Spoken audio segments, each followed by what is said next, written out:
right issue note 3. In note 3, basically 1st December of 2021, that one is within the second year. Is within the second what?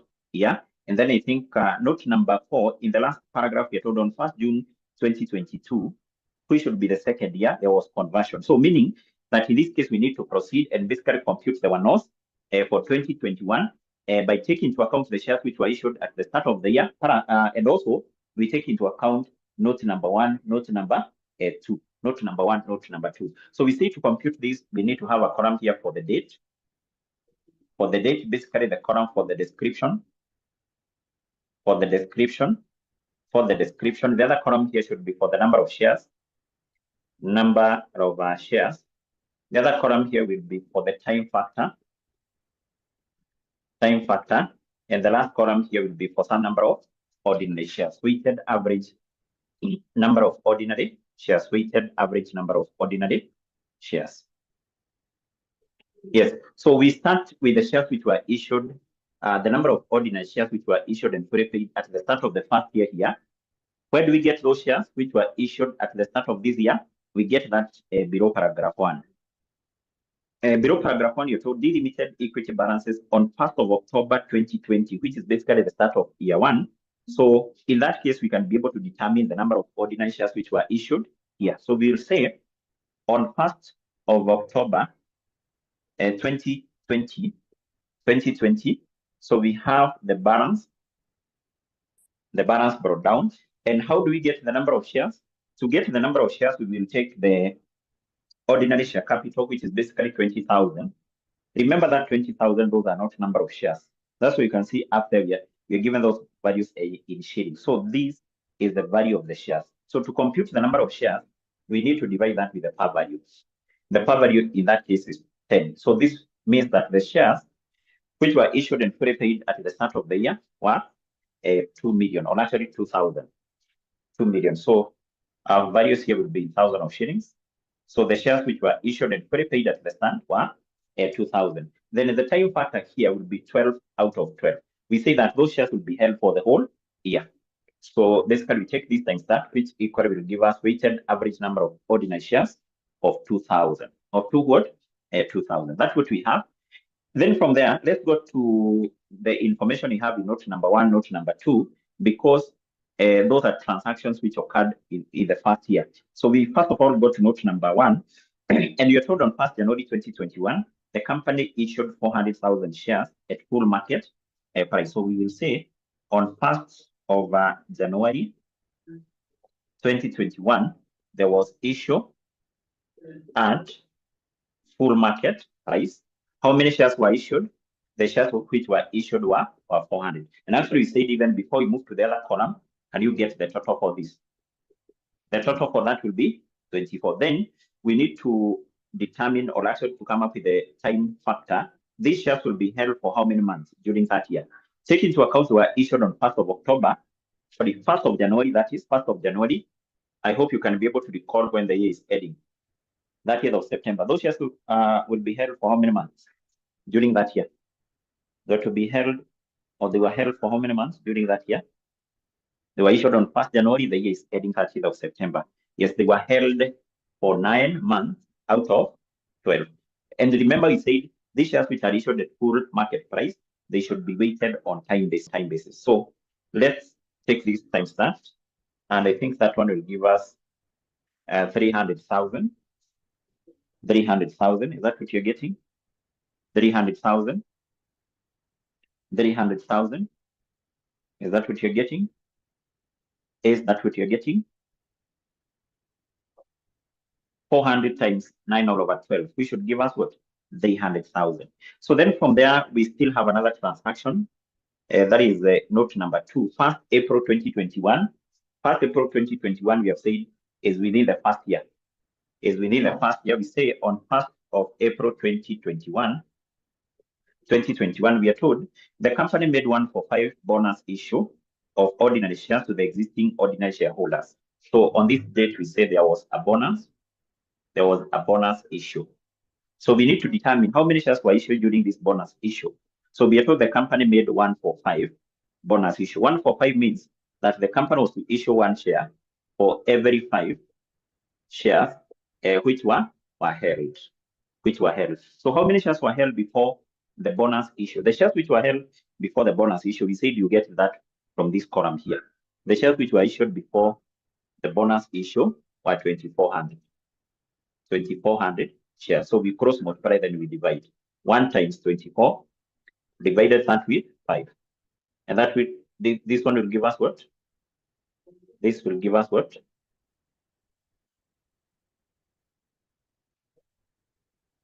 That will give us how many shares? Yes. So the shares which were issued during the bonus issue were 480. Or for what? Were 480 here. Or 480 like that. 480 like that. Now, these particular shares, we said they should not be weighted on time basis.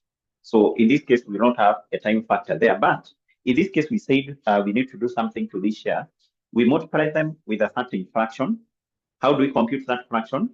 To compute that fraction, we take the shares which have been weighted on time basis before the bonus issue. The shares weighted on time basis is this plus this, which is basically 23, with the shares which have not been weighted on time basis. What we have there. So that is the fraction. We multiply those shares with that word, a fraction there. Sasa? Yes, so we multiply these shares with 23 all over 20, 24 like that. Yes, so we have 48 times 23 divided that with 48. And basically this one will give us what? That one will give us 230. 230, is that what you're getting? 230. 230. 230. Talk to Mwalimu here. Douglas. Faraisha, is that what you're getting, Ismail? Is that what you're getting? Yes. Yes, 230. Then do we have any other transaction which occurred within the first year? Now, if we go to note number 3, 1st December 2021. 1st December is within the second year. 1st December is within the second year. Note 4, the last paragraph, 1st June is equally within the second year. So basically what that means is that during this year, there were no other shares which were issued. So, and we can get now the weighted average number of ordinary shares. We add all this, which basically give us 25.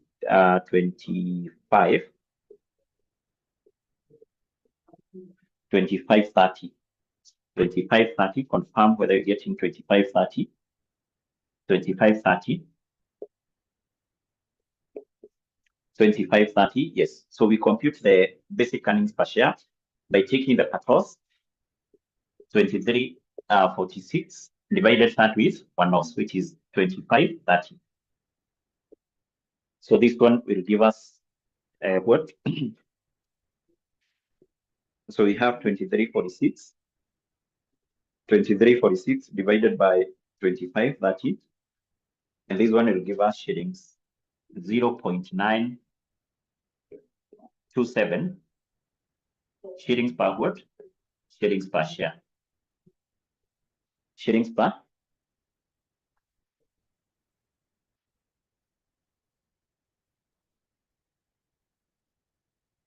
So here you're getting 460.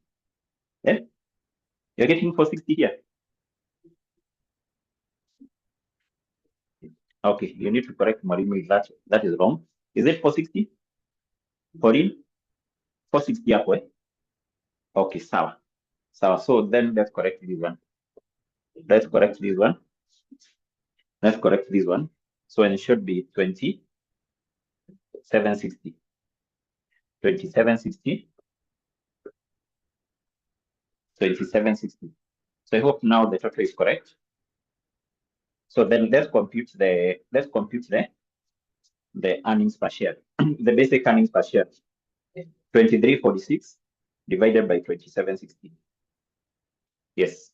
So this one will give us shillings 8.5 per word per share. Per share. Is that what you're getting? Is that what you're getting? Is that what you're getting? 0.85. 0.85. 0.85. Yes. So let's move to the other year, that is 2022. So we compute the basic earnings per share for the year which ended 30th of September 2022. So in this case, we can start by computing the PATOS, the profit attributable to ordinary shareholders. And like in this case, you don't have to repeat all this. Take into account, we know to compute this one, we just take this profit after tax minus preference dividend. You can compute that directly. So we take a profit after tax for 2022, which is given below paragraph 1. So, and that one is given as 3612 minus the preference dividend. Will the preference dividend change? No, the preference dividend will not change because as per the additional information, the preference share capital remains the same. There is no transaction you're given from note 1 all the way to note number 6, which shows that there was a change in preference share capital. So the preference shares remain the same, 10% times what? Times 800, 8,000 that is. So this will give us what, 28? How many 20? Huh? 28, 2812. Is it 2812? Yes, 2812. So having that, then we move and basically we compute the weighted average number of ordinary shares. So we have the same arrangement. We have the date. We have the description. We have the number of shares, a number of shares. We have the time factor, and the weighted average number of ordinary shares, that is one-offs. That is one-offs. Yes, so we start with the opening balance. Remember now this year started on 1st of October. 1st of October 2021. That is when the second year started. That is when the second year started. I hope you can be able to recall the first year ended, that is September 2021. So the second year started the following day, 1st of October 2021. So we start by recording the shares which were issued and fully paid at the start of the second year. Who can give me this number of shares? The number of shares issued and fully paid at the start of the second year. Give me that. Give me that number. We get it somewhere here. The number of shares issued and fully paid at the start of the second year. Yes, how many shares? How many shares? I'm told by 1424. I'm told by 1424. Remember, 14, there is something we are almost forgetting here. We didn't add this one. This one should be 2880. We almost forgot to add that one. So the number of shares issued and fully paid at the start of the second year, should they still be 24? Now, the number of shares issued and fully paid at the start of the second year, you take whatever we have here. Whatever you take here, don't take this because some of the shares here have been weighted on time basis. You take that. Sasa? Yes, 2880. These shares will be held for the whole year. The time factor is 12 all over 12 there. Sasa? Yes. So then we move to the other transactions. Basically in note number 3. In note number 3, we are told on 1st December 2021, there was a right issue. I hope you can see these are transactions you have come across in all questions. Right issue. So we said you must be in a position to know how to deal with that. So the right issue was made on 1st of December 2021. 2021, there was a right issue. There was a right issue. Now remember, we said as far as the right issue is concerned, two things, you need to compute two things always. Number one, you need to determine how many shares were issued during the right issue. Number two, you compute the theoretical ex-right price. So let's start by computing how many shares were issued during this particular right issue. How many shares were issued during the right issue? We are told that on 1st December 2021, D Limited invited the ordinary shareholders for right issue in the proportion of 1:4 at a price of 12. The shares were quoted immediately before the right issue at a price of 15 per share. All the rights were fully subscribed. So we need to determine, first of all, how many shares were issued during the right issue. And you're told the company invited the ordinary shareholders for right issue in proportion of 1:4. 1:4 means what? 1:4 means that during the right issue, the company was to issue one share for 4 shares, which were held. That is basically the interpretation for that. 1 for 4. The company was to issue 1 share for 4 shares which were held. We know the shares which were held before this right issue were 2880. So the shares which were held before, they were 2880. So we just cross multiply, then we divide. So we have 1 times 2880 divided that with 4. Divided that with what? With 4. So basically this one will give us 720 shares. 720 shares. 720 shares. Is that correct? 720. 720, 720, 720. 720, yes. So then from there we compute the theoretical exit price. Now, before we compute this theoretical exit price, we need to get some information from that note number 3. So this 1 share which was to be issued during the right issue, we are told it was to be issued at a price of 12. Each share here during the right issue was to be issued at a price of 12. And then we are told that the market price before the right issue was 15 shillings. So before the right issue, each share had a market price of 15. So having that information, then we say to compute this one is quite simple. You just come here and you say, if before the right issue you held 4 shares, and each share was trading at a price of 15, then during the right issue,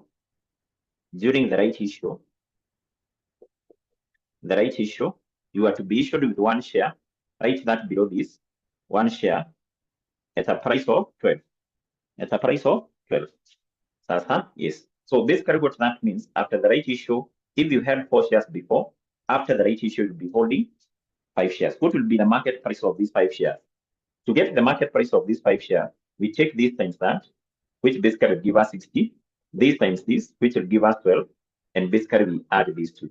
So which will be 72. It basically means that after the right issue, the market price of 5 shares will be 72. So what will be the market price then of 1 share after the right issue? We take the price of 5 shares, 72, we divide that with 5.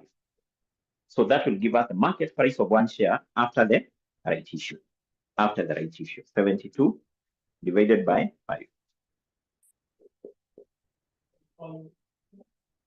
And that will give us what? That one will give us 14.4. 14.4. And remember, I say that the computation for this, there is always a mark for this.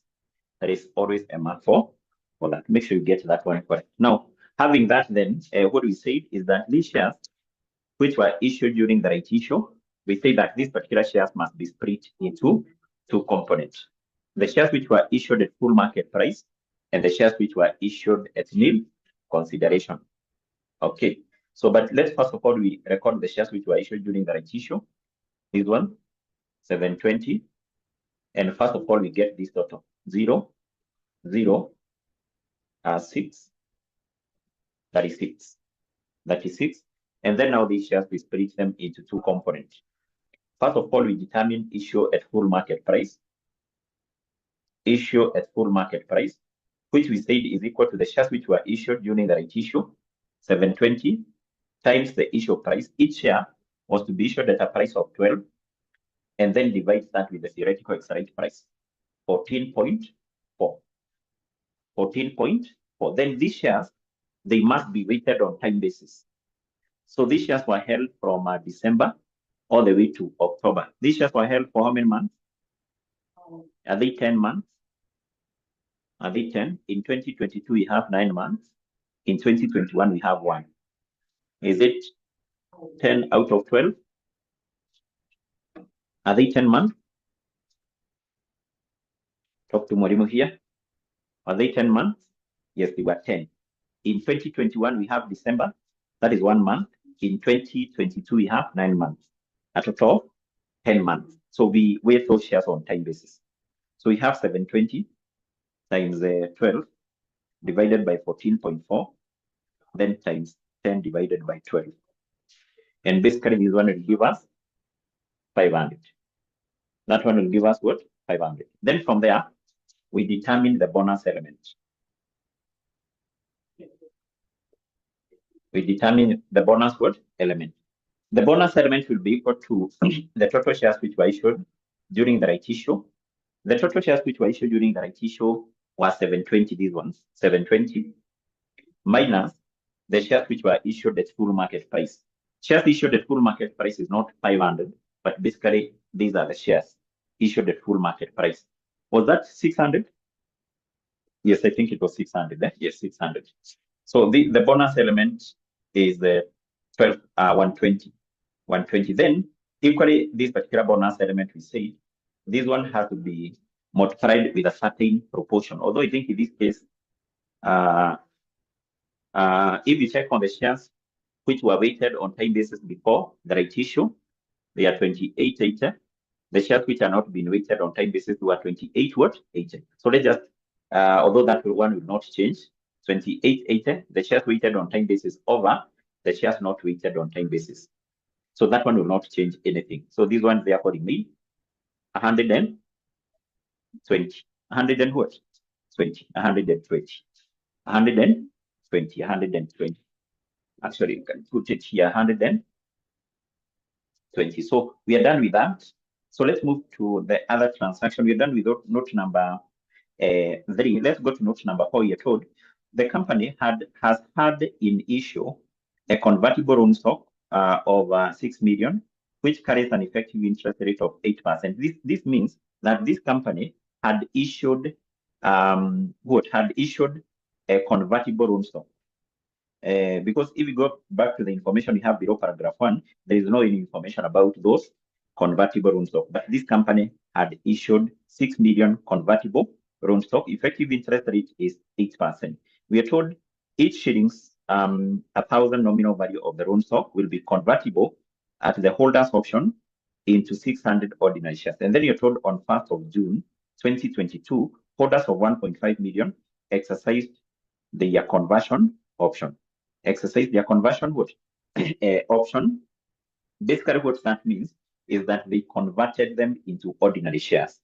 They converted them into ordinary shares. So what we need to do on that date, that is 1st of June 2022, we need to compute how many shares were issued on conversion, because on this date we are told there was a conversion of a convertible loan stock. Convertible loan stock. So how many ordinary shares were issued on conversion? How many ordinary shares were issued on conversion? How many ordinary shares were issued on conversion here? So we need to have the conversion rate, which is given in sentence 2. We are told each shillings 1,000 of the nominal value of the loan stock, or this current loan stock having a value of 1,000. These ones are supposed to be converted into 600 ordinary shares. And then in the last sentence of note number 4, we are told the convertible loan stock which were converted into ordinary shares, they had a value of 1.5 million. So in 1,000 of shillings, that one should be 1,500. Loan stock having a value of 1.5, they were converted into ordinary shares. We need to determine how many shares were issued on conversion. We cross multiply, then we divide. So we have 1,500, this one, times this, divided that with what? 1,000. So that and that will go, and then that and that. So this will give us what? This one will give us 0, 0. I'm getting 900. I'm getting 900. I'm getting 900. Is that what you're getting? 900? Yes, 900. 900. So these are basically the shares which were issued on conversion. We write that here. The shares issued on conversion were 900. And then in this case, we said those shares which are issued on conversion, they are always treated as an equivalent of the shares issued at full market price. They should be weighted on time basis. These shares were held for how many months? Remember, they is ending September. So they were held in June, July, August, September. Are they held for 4 months? June, July, August, September. Are they 4 months? Are they 4 months? Are they 4 months? Yes, 4 months. 4 months.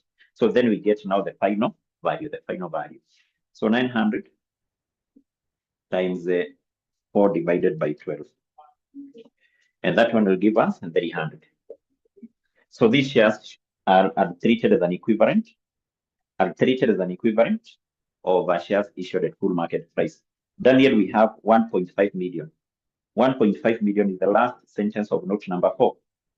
On 1st June, holders of 1.5. 1.5 in thousand of shillings. Remember, we are working with all our figures in thousand of shillings. Daniel, is that the case? So we can take that one here as 1.5. All our figures are in thousand of shillings. That's yes. So basically, first of all, we get is, I don't think we have other shares. That one will give us 4.5, and then we get the one-offs now here.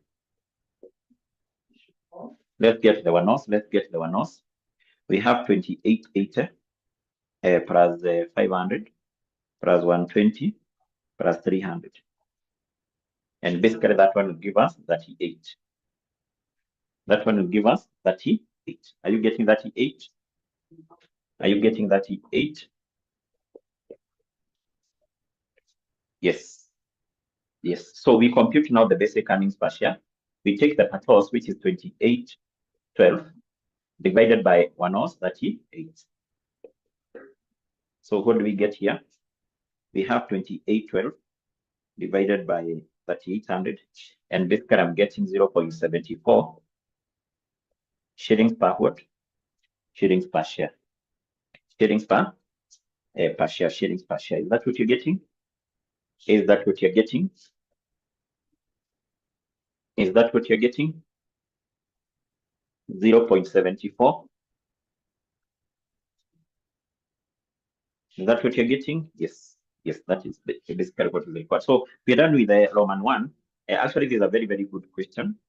So let's move to Roman 2 of the question, whereby we are required to compute the diluted earnings per share for the year which ended 30th of September 2022. So we are required to compute the diluted earnings per share for the year which ended 30th of September 2022. Now, in this case, we say to compute this one, the diluted earnings per share, we follow 3 basic steps. Number 1, we need to go back to the question, and basically we identify which potential ordinary shares was this company having in this year. Remember, we said when checking for these potential ordinary shares, you check whether the company had granted the employees a share or a stock option. As per this question, we don't have any. Number 2, you check whether the company had issued any convertible security.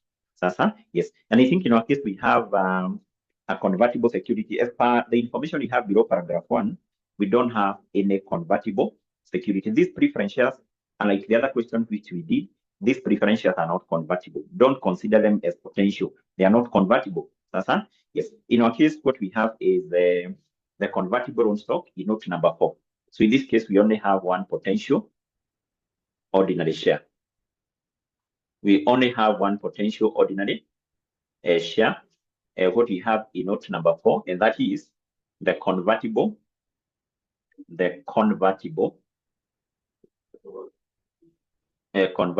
loan stock. Convertible loan stock. That is basically the only potential ordinary share. Now, having identified that potential ordinary share, step 2 we said is we compute increase in earnings, increase in number of shares, and finally we compute what? The diluted earnings per share. But before we compute the increase in earnings, increase in number of shares, just like what we did in the other question, there is some information which we need to analyze here. Now, we know that this second year, this year, basically was ending on 30th of September 2022. This year started, therefore, on 1st of October 2021. So if we go to note number 4, we are told this company has had in issue a convertible loan stock of 6 million. So this means that the company had issued a convertible loan stock. If you are not given the date when they were issued, in this case, we will assume that they had been issued, or at the start of the day, they had already been issued. Because you can see, we are not told they were issued during the current year. They were issued as at the start of the current year. So meaning that the convertible loan stock which had been issued at the start of the year here, they had a value of 6 million. That's what we know. Then if you go to note number 4, the last paragraph, on 1st of June 2022, and we have said 1st of June 2022, this is 4 months to the end of the year, and basically 8 months from the start. So on this date, some of the convertible loan stock were converted into ordinary shares. Shillings 1.5 million of the convertible own stock, these ones were converted. These ones were converted into ordinary shares. So meaning that the ones which were not converted will be equal to this minus this, and that is 4.5 million. They were not converted. They were not what? Converted. That information is very, very important. So having this, we can proceed and basically compute the increase in earnings. Increase in earnings. And I hope you can be able to recall the stage. The increase in earnings in relation to things like convertible debentures, convertible own stock, convertible bonds. We say that this one is equal to the interest which was paid during the year. We multiply that with 1 minus tax rate. So we need to compute how much interest was paid. We then multiply that with 1 minus tax rate. So the interest which was paid, in this case, we say there are two ways you can compute that. You can compute that. You can compute the interest which was paid from this date to that date, and then you compute the interest which was paid here to that date. Alternatively, you can compute the interest the company was supposed to pay for the whole year, which would be the effective interest rate times this, and then you less the interest which was not paid here. So because some of the convertible own stock were converted into ordinary shares, the holders of these own stock were not entitled to interest for the last 4 months. Understand? Yes, but let's use the other approach, whereby we compute the interest for the past 8 months.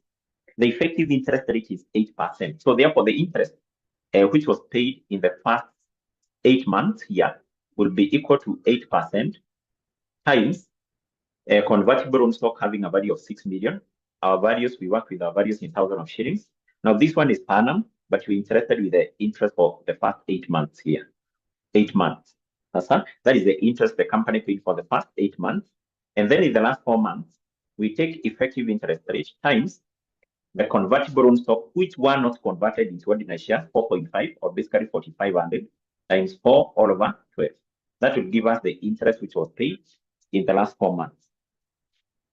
And then in this case, we multiply that with 1 minus tax rate. Tax rate is given in note number 5, tax rate 30%. So we take 1 minus 0.3, which will be 0.7. 0.7. That is the interest which was paid during the current year, but net of tax. But net of tax. Let's work out this.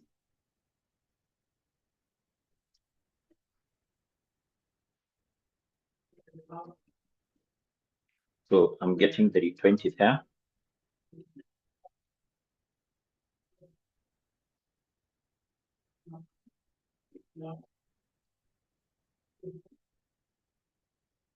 I'm getting 120 here.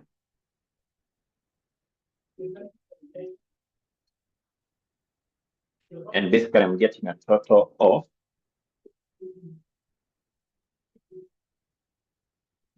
I'm getting that total there. Confirm whether you're getting that value.